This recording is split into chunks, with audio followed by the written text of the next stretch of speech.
श्रीगुरुभ्यो नमः। नरसिंहो किलाज्ञानमतध्वान्तदिवाकरः जयत्यमितसज्ञानसुखशक्तिभयोनिधिः व्यासाय भवनाशाय श्रीशाय गुणराशये हृद्याय शुद्धविद्याय मध्वाय च नमो नमः। प्रथमो हनुमान् नाम द्वितीयो भीम एव च पूर्णप्रज्ञस्तृतीयस्तु भगवत्कार्यसाधकः आपादमौलिपर्यन्तं गुरूणामाकृतिं स्मरेत् तेन विघ्नाः प्रणश्यन्ति सिद्ध्यन्ति च मनोरथाः। ಶ್ರೀಗುರುಭ್ಯೋ ನಮಃ. ಶುಭ ಪುಸ್ತಕದಲ್ಲಿ 19ನೇ ಪಾಠ, ಪೇಜ್ 96, ಅವ್ಯಯಂ ಹಾಗೆ ಅಂತ ಇದೆ. ಇದು ವ್ಯಾಕರಣಕ್ಕೆ ಸಂಬಂಧಪಟ್ಟದ್ದು. ಸಂಸ್ಕೃತ ಭಾಷಾಯಾಂ ಸುಬಂತಾಃ ತಿङन्ताश्च ಇತಿ ದ್ವಿವಿಧಾಃ ಶಬ್ದಾಃ. ಸಂಸ್ಕೃತ ಭಾಷೆಯಲ್ಲಿ ಎರಡು ರೀತಿಯಾದ ಶಬ್ದಗಳಿದೆ. ಒಂದು ಸುಪ್ ಪ್ರತ್ಯಯಗಳು ಕೊನೆಯಲ್ಲಿರತಕ್ಕದ್ದು ಸುಬಂತ ಅಂತ ಅಂದ್ರೆ ಕೊನೆಯಲ್ಲಿರತಕ್ಕದ್ದು. ಯಾವ ಶಬ್ದದಲ್ಲಿ ಸುಪ್ರತ್ಯಯಗಳು ಸುಔಜಸ್ ಅಂತೆಲ್ಲ ಬರುತ್ತದೆ, ಅದು ಕೊನೆಯಲ್ಲಿ ಇರುತ್ತದೋ ಅದು ಸುಬಂತ ಪದ ಅಂತ ಕರೀತಾರೆ. ಯಾವ ಶಬ್ದದಲ್ಲಿ ತಿಂಗ್ ಪ್ರತ್ಯಯಗಳು, ತಿಂಗ್, ತಹ, ಅಂತಿ ಅಂತೆಲ್ಲ ಇದೆ, ಇದು ಕ್ರಿಯಾಪದಕ್ಕೆ ಸಂಬಂಧಪಟ್ಟದ್ದು. ಅದು ಕೊನೆಯಲ್ಲಿ ಇದ್ರೆ ಅದನ್ನ ತಿङन्त ಪದ ಅಂತ ಕರೀತಾರೆ. ಪಠತಿ, ಪಠತಃ, ಪಠಂತಿ ಅದೆಲ್ಲ ತಿङन्त ಪದ. ಸುಬಂತ ಅಂದ್ರೆ ಸುಪ್ರತ್ಯಯಗಳು ಕೊನೆಯಲ್ಲಿರತಕ್ಕದ್ದು. ರಾಮಃ, ರಾಮೌ, ರಾಮಾಹ ಅಂತೆಲ್ಲ ಏನು ನಾಮಪದ ಇದೆಲ್ಲವಾ, ಅದೆಲ್ಲ ಸುಬಂತ ಪದಗಳು. ಈ ರೀತಿಯಾಗಿ ನೌನ್ ಮತ್ತು ವರ್ಬ್, ನಾಮಪದ ಕ್ರಿಯಾಪದಕ್ಕೆ ಅಂತ ಎರಡು ವಿಧವಾದ ಶಬ್ದಗಳು ಇದೆ ಹಾಗೆ ಅಂತ. ಅವ್ಯಯಾನಿ ಅಪಿ ಸುಬಂತಾನಿ ಏವ. ಅವ್ಯಯಗಳು ಕೂಡ ಸುಬಂತಗಳೇ ಆಗಿವೆ. ಕಿಂತು ಅವ್ಯಯಾನಾಂ ಸರ್ವ ವಿಭಕ್ತಿ ವಚನೇಶು ಸಮಾನ ರೂಪಂ ಭವತಿ. ಆದರೆ ಅವ್ಯಯಗಳಿಗೆ ಎಲ್ಲಾ ವಿಭಕ್ತಿ ವಚನದಲ್ಲೂ ಕೂಡ ಸಮಾನ ರೂಪವು ಬರುತ್ತದೆ ಹಾಗೆ ಅಂತ. ಅದಕ್ಕೆ ಒಂದು ಕಾರಿಕ ಇದೆ. ಸದೃಶಂ ತ್ರಿಷುಲಿಂಗೇಶು ಸರ್ವಾಸು ಚ ವಿಭಕ್ತಿಷು ವಚನೇಶು ಚ ಸರ್ವೇಷು ಎನ್ನವ್ಯೇತಿ ತದವ್ಯಯಂ. ಅದರ ಅರ್ಥ ತಾತ್ಪರ್ಯ ಕೆಳಗೆ ಕೊಟ್ಟಿದ್ದಾರೆ. ತ್ರಿಷುಲಿಂಗೇಶು, ಮೂರು ಲಿಂಗ, ಪುಲ್ಲಿಂಗ, ಸ್ತ್ರೀಲಿಂಗ, ನಪುಂಸಕಲಿಂಗ ಅಂತ. ಆ ಮೂರು ಲಿಂಗದಲ್ಲೂ ಸರ್ವಾಸು ವಿಭಕ್ತಿಷು, 7 ವಿಭಕ್ತಿ ಇದೆ, ಪ್ರಥಮ ಇಂದ ಸಪ್ತಮಿ ತನಕ 7 ವಿಭಕ್ತಿಗಳಲ್ಲಿ. ತ್ರಿಷು ವಚನೇಶು, 3 ವಚನ, ಏಕವಚನ, ದ್ವಿವಚನ, ಬಹುವಚನ, ಇವುಗಳಲ್ಲೂ ಕೂಡ ಯತ್ ಪದಂ, ಯಾವ ಶಬ್ದವು ನ ಪರಿವರ್ತತೆ ಅಂದರೆ ವ್ಯತ್ಯಸ್ತ ಆಗೋದಿಲ್ಲವೋ ತತ್ ಅವ್ಯಯಂ, ಅದು ಅವ್ಯಯ ಹಾಗೆ ಅಂತ. ಉದಾಹರಣೆಗೆ ಶನೈಹಿ ಅಂತ ಒಂದು ಪದ ಇದೆ. ಶನೈಹಿ ಅಂದ್ರೆ ನಿಧಾನಕ್ಕೆ ಹೋಗ್ತಾನೆ, ನಿಧಾನಕ್ಕೆ ಅಂತ ಅರ್ಥ. ರಾಮಃ ಶನೈಹಿ ಗಚ್ಚತಿ, ಪುಲ್ಲಿಂಗದಲ್ಲಿ ಬರುತ್ತದೆ. ರಾಮ ನಿಧಾನಕ್ಕೆ ಹೋಗುತ್ತಾ ಇದ್ದಾನೆ. ರಾಧಾ ಶನೈಹಿ ಗಚ್ಚತಿ, ಸ್ತ್ರೀಲಿಂಗದಲ್ಲಿ ಬಂತು. ರಾಧೆಯು ನಿಧಾನಕ್ಕೆ ಹೋಗುತ್ತಾ ಇದ್ದಾಳೆ. ಕಾರ್ಯಾನಂ ಶನೈಹಿ ಗಚ್ಚತಿ, ಕಾರು ನಿಧಾನಕ್ಕೆ ಹೋಗ್ತಾ ಇದೆ. ನೋಡಿ, ಇಲ್ಲಿ ಅತ್ರ ಶನೈಹಿ ಅವ್ಯಯಂ ಅಸ್ತಿ.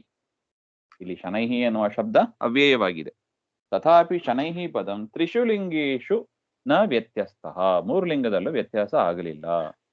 ಪ್ರಸಿದ್ಧಾನಿ ಅವ್ಯಯಾನಿ ಹಾಗೆ. ಇನ್ನು ಕೆಲವು ಪ್ರಸಿದ್ಧವಾದ ಅವ್ಯಯಗಳು ಅಂತ. ಪ್ರಾತಃ ಅಂದ್ರೆ ಬೆಳಿಗ್ಗೆ ಅಂತ, ಸಾಯಂ ಸಾಯಂಕಾಲ, ಅದ್ಯ ಅಂದ್ರೆ ನೌ ಇವಾಗ ಅಂತ, ಪುನಃ ಅಂತ ಮತ್ತೆ, ಏವ ಎಂಫಸಿಸ್ ಅವಧಾರಣ, ಚ ಅಂದ್ರೆ ಮತ್ತು ಅಂಡ್ ಅಂತ, ಅತಃ ಆ ಕಾರಣದಿಂದ, ಪುರ ಅಂದ್ರೆ ಹಿಂದೆ, ತದಾ ಆವಾಗ, ಅಥ ಅನಂತರ, ಪ್ರಾಯಃ ಇನ್ ಜನರಲ್, ಖಲು ಇತ್ಯಾದಯ, ಇವೇ ಮೊದಲಾದವುಗಳು ಪ್ರಸಿದ್ಧವಾದ ಅವ್ಯಯಗಳು. ನಿತ್ಯ ಸಂಬಂಧಿ ಅವ್ಯಯಾನಿ ಅಂತ. ನಿತ್ಯ ಸಂಬಂಧಿ ಅಂದ್ರೆ ಈ ವರ್ಡ್ಸ್ ಟುಗೆದರ್ ಯಾವಾಗಲೂ ಒಟ್ಟಿಗೆ ಬರತಕ್ಕದ್ದು, ನಿತ್ಯ ಸಂಬಂಧ ಉಳ್ಳದ್ದು.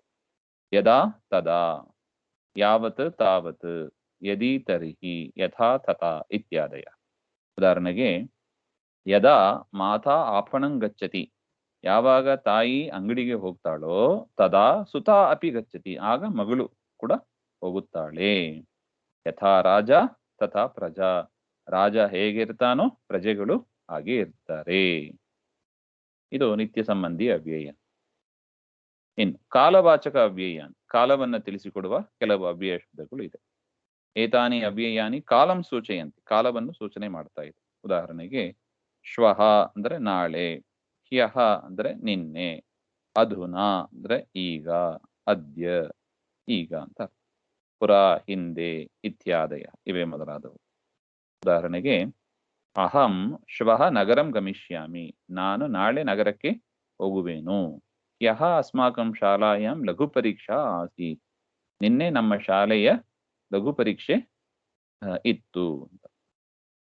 ಅಧುನಾ ಛಾತ್ರಾಃ ಗೃಹಂ ಗಚ್ಚಂತಿ, ಈಗ ಹುಡುಗರು ಮನೆಗೆ ಹೋಗಬಹುದು. ಅದ್ಯ ಮಮ ಗೃಹೆ ವಿಶೇಷ ಕಾರ್ಯಕ್ರಮಃ ಅಸ್ತಿ, ಇವತ್ತು ನನ್ನ ಮನೆಯಲ್ಲಿ ವಿಶೇಷ ಕಾರ್ಯಕ್ರಮ ಇದೆ. ಪುರಾ ದಶರಥೋ ನಾಮ ರಾಜ ಆಸೀತ್, ಹಿಂದೆ ದಶರಥ ಎನ್ನುವ ರಾಜ ಇದ್ದನು. ಇನ್ನು ಸ್ಥಳವಾಚಕ ಅವ್ಯಯಾನಿ, ಏತಾನಿ ಅವ್ಯಯಾನಿ ಸ್ಥಳಂ ಸೂಚಯಂತಿ, ಕೆಲವು ಅವ್ಯಯಗಳು ಸ್ಥಳವನ್ನು, ಪ್ಲೇಸ್, ಅದನ್ನು ಸೂಚನೆ ಮಾಡ್ತಾ ಇದೆ. ಅತ್ರ, ತತ್ರ, ಕುತ್ರ, ಸರ್ವತ್ರ. ಅತ್ರ ಅಂದ್ರೆ ಇಲ್ಲಿ, ತತ್ರ ಅಂದ್ರೆ ಅಲ್ಲಿ, ಕುತ್ರ ಎಲ್ಲಿ, ಸರ್ವತ್ರ ಎಲ್ಲ ಕಡೆಯಲ್ಲಿ ಇವೇ ಮೊದಲಾದವು. ನನ್ನ ವಾಕ್ಯದಲ್ಲಿ ಉದಾಹರಣೆ ಕೊಟ್ಟಿದ್ದಾರೆ. ಛಾತ್ರಾಹ ಅತ್ರ ಕ್ರೀಡಂತಹ ಸಂತಿ, ಹುಡುಗರು ಇಲ್ಲಿ ಆಟವನ್ನು ಆಡುತ್ತಾ ಇದ್ದಾರೆ. ಕರ್ಮಕರಾಹ ತತ್ರ ಕಾರ್ಯಂ ಕುರುವಂತಹ ಸಂತಿ, ಕರ್ಮಕಾರರು, ವರ್ಕರ್ಸ್ ಅಲ್ಲಿ ಕೆಲಸವನ್ನು ಮಾಡುತ್ತಾ ಇದ್ದಾರೆ. ಭವತಃ ಅಥವಾ ತವ ಗೃಹಂ ಕುತ್ರ ಅಸ್ತಿ, ನಿನ್ನ ಮನೆ ಎಲ್ಲಿದೆ. ದೇವಃ ಸರ್ವತ್ರ ಅಸ್ತಿ, ದೇವನು ಇಲ್ಲಿ ಎಲ್ಲ ಕಡೆ ಇದ್ದಾನೆ. ಹಾಗೆ ಇದು ಒಟ್ಟು ಅವ್ಯಯಗಳ ಪರಿಚಯ. ಇದರ ಅಭ್ಯಾಸ ಇದೆ, ಮಾಡಬೇಕು. ಶ್ರೀಮಧ್ವಾಂತರ್ಗತ ಶ್ರೀಕೃಷ್ಣ ಅರ್ಪಣಂ. ಶ್ರೀ ಹರೇ ನಮಃ.